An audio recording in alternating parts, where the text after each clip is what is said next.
बोले बिहारी लाल की जय। भक्तों, आज मैं आपको लड्डू गोपाल से जुड़ी एक सत्य घटना बताऊंगी जिसे सुनकर आपके रोंगटे खड़े हो जाएंगे। लड्डू गोपाल जी के बारे में जिन्होंने अपने चमत्कारों से पूरे देश को हिलाकर रख दिया है। जी हाँ, ऐसा चमत्कार सिर्फ मथुरा में ही देखने को मिल सकता है। हाल ही में वहाँ पर एक ऐसी घटना घटित हुई जिसे देखने से लोगों के पसीने छूट गए। दरअसल यह घटना मथुरा से कुछ मील दूर बसे एक पिछड़े गांव की है, जो आज के समय में आधुनिकता से वंचित है, लेकिन श्री कृष्ण भगवान की लीला आज भी वहाँ देखने को मिलती है। वहाँ पर श्री कृष्ण भगवान के लड्डू गोपाल रूप ने अविस्मरणीय चमत्कार करके दिखा दिए हैं, जिसके आगे बड़े बड़े वैज्ञानिक और साइंस भी फेल हो चुके हैं। ऐसा क्यों हुआ और कैसे होता, इसके पीछे एक बहुत दुख भरी कहानी है। दरअसल जिस जगह पर लड्डू गोपाल जी ने अपना चमत्कार दिखाया, उसी जगह पर उनकी एक भक्त ने अपना दम तोड़ दिया था। कहते हैं जभी से वह लड्डू गोपाल जी अपनी भक्त को ढूंढने के लिए घूमते रहते हैं। गांव वासियों ने बताया कि एक बार इस गांव में काफी बूढ़ी औरत आई थी। वह फटी हुई साड़ी पहने, आंखों में दुखों का दर्द लेकर इधर उधर सहारे के लिए बेबस होती घूम रही थी। उनको परेशान देखकर पास के मंदिर के पुजारी ने पूछा, माताजी, आप इस तरह परेशान होकर यहाँ क्यों घूम रही हो? तब बूढ़ी माताजी ने रोते रोते अपनी सारी दास्तां पुजारी जी को बताई। माताजी ने बताया कि वह बचपन से ही लड्डू गोपाल जी की सेवा करती आई है।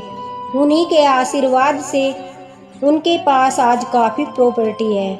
माताजी ने बताया कि वह जब शादी होकर अपने ससुराल आई तो वह अपने साथ लड्डू गोपाल को लेकर आई थी। उनकी ससुराल की आर्थिक स्थिति ज़्यादा अच्छी नहीं थी, लेकिन बाल गोपाल लड्डू गोपाल की दया से उनके पति का काम इतना अच्छा चल गया कि उनकी बहुत सारी प्रॉपर्टी बन गई।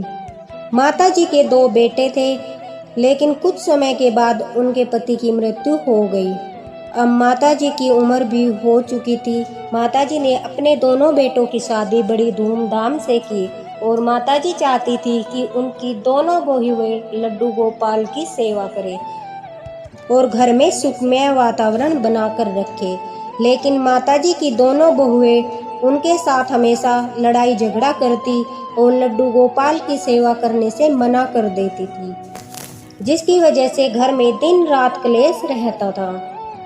एक दिन तो हद ही हो गई। जब माताजी ने लड्डू गोपाल की सेवा के लिए बहुओं को कहा तो उन्होंने माताजी के साथ मार पिटाई की और उन्हें खाना भी नहीं दिया। माताजी को उन्होंने पूरा दिन भूखी प्यासी कमरे में बंद रखा। जब इस बात को लेकर माताजी ने अपने बेटों से शिकायत लगाई तो बेटों ने उल्टा माताजी के साथ ही लड़ाई झगड़ा किया और धक्के मारकर उन्हें घर से बाहर कर दिया। साथ ही जिन लड्डू गोपाल जी की सेवा माताजी करती थी, उन्हें भी बाहर फेंक दिया। इस पर दुखी होकर माताजी कहती है, आज जो कुछ भी हमारे पास है, इन जिनको तुम बाहर फेंक रहे हो, इन्हें बाल गोपाल की वजह से है। लेकिन वह उनकी एक नहीं सुनते। जैसे ही वह लड्डू गोपाल की मूर्ति को बाहर फेंकते हैं तो मूर्ति से खून निकलने लगता है, जिसे देखकर माताजी घबरा जाती है और जोर जोर से रोने लगती है। माताजी अपने बाल गोपाल लड्डू गोपाल को गोदी में उठाकर रोते रोते अस्पताल लेकर जाती है। वहाँ भी लोग उनको पागल पागल कहकर धक्के मारकर निकाल देते हैं। दुखी माताजी अपने हाथों में बाल गोपाल लड्डू गोपाल को लिए भटकते भटकते मथुरा के पास एक गांव में पहुँचती है। पुजारी जी कहते हैं कि वह माताजी जोर जोर से रो रही थी और लगातार एक ही बात बोल रही थी, जिन लड्डू गोपाल की सेवा मैंने इतने सालों से की, उनको भी बाहर फेंक दिया। पुजारी जी बताते हैं जब वह माताजी वहां पर आई तब मूर्ति से लगातार खून निकल रहा था। माताजी इतनी परेशान थी कि रोए जा रही थी, मानो जैसे एक माँ अपने बीमार बच्चे के लिए होती है। यह दृश्य काफी भावुक भरा था। फिर माताजी ने पुजारी को लड्डू गोपाल सौंप दिए और कहा, इनको अस्पताल ले जाओ, ये ठीक हो जाएंगे। यह कहते ही माताजी ने अपना दम तोड़ दिया। फिर उनके घर वालों को बुलाया गया और उनका अंतिम संस्कार किया गया। आश्चर्य करने वाली घटना जब घटती है जब माताजी के अंतिम संस्कार के बाद लड्डू गोपाल जी को ढूंढा गया तो वह घुटनों के बल चलकर उसी जगह पर पहुंच गए जहां पर बूढ़ी माता ने दम तोड़ा था। साथ ही उस मूर्ति से खून भी निकल रहा था। लड्डू गोपाल की आंखों से खून निकल रहा था, जिस पर लोगों ने मलहम लगाकर उन्हें ठीक किया। एक दिन बाद जब सभी गांव वासियों ने लड्डू गोपाल को वहां से हटाना चाहा तो वह इतने भारी हो गए कि उनको कोई हिला ही नहीं पाया। काफी समय तक वहां से लड्डू गोपाल को कोई नहीं हटा पाया। जहां पर माताजी ने दम तोड़ा था, लड्डू गोपाल की मूर्ति वहीं पर स्थापित हो चुकी थी। अब गांव वालों ने मिलकर पंचायत की और फैसला किया कि जहां पर मूर्ति है वहां पर मंदिर बनवाया जाए। वहां के गांववासी ने बताया कि वहां पर लड्डू गोपाल जी जन्माष्टमी वाले दिन पूरे मंदिर का चक्कर लगाते हैं। माना जाता है कि उस दिन वह अपनी भक्त को उसी जगह पर ढूंढते हैं जहां पर उन्होंने दम तोड़ा था। इतना ही नहीं, जन्माष्टमी वाले दिन लड्डू गोपाल जी की आंखों से लगातार खून के आंसू भी निकलते हैं। इसके अलावा यहाँ पर हर किसी की मनोकामना पूर्ण होती है। भक्तों, उस गांव में लड्डू गोपाल जी के दर्शन करने के लिए इतनी भीड़ लगी रहती है कि वहाँ पर लड्डू गोपाल जी के प्रति आस्था और विश्वास इतना बढ़ जाता है लोगों में।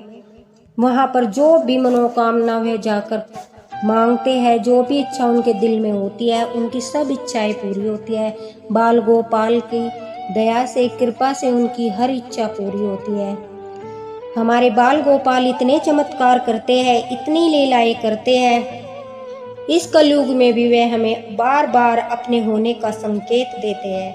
साथ ही मैं उन माता जी की भक्ति को प्रणाम करना चाहूँगी जिनकी अटूट भक्ति और श्रद्धा के लिए आज भी हमारे छोटे से बाल गोपाल इधर उधर उनको ढूंढते रहते हैं। यह लड्डू गोपाल का चमत्कार नहीं तो क्या है। अगर आपको मेरी यह सत्य घटना पसंद आई तो कमेंट बॉक्स में जय लड्डू गोपाल जरूर लिखना।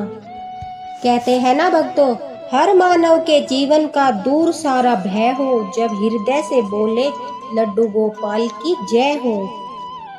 लड्डू गोपाल के चरणों में सत सत प्रणाम, चित चोर कन्हैया की लगाओ जय जयकार। मिलते हैं दूसरी सत्य घटना के साथ। इसी के साथ राधे राधे, बाके बिहारी लाल की जय, वृंदावन की जय। जय श्री हरिदास।